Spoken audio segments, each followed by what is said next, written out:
তো আমরা শিশু থেকে কিলং যাওয়ার পথে আছি, আর ওর রয়্যাল এনফিল্ডটা একটু খারাপ হয়ে যাওয়ার জন্য এখানে এই যে রয়্যাল এনফিল্ডের শোরুমটা দেখছো এখানটায় আমাকে দিয়েছি। তো এসেছি এখানে 12টায়, আর এখন বাজে প্রায় 5:30 6টা মতো ছটা, আই থিঙ্ক 6টা বাজতে যায়।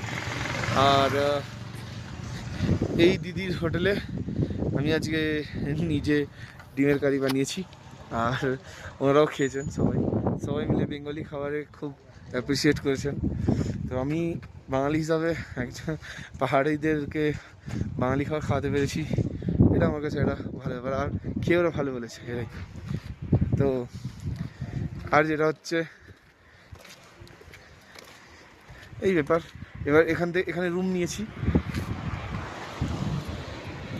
ও যে আমার পিছে রয়্যাল এনফিল্ড শোরুম আছে, ওর উপরেই ঠিক রুমটা। তো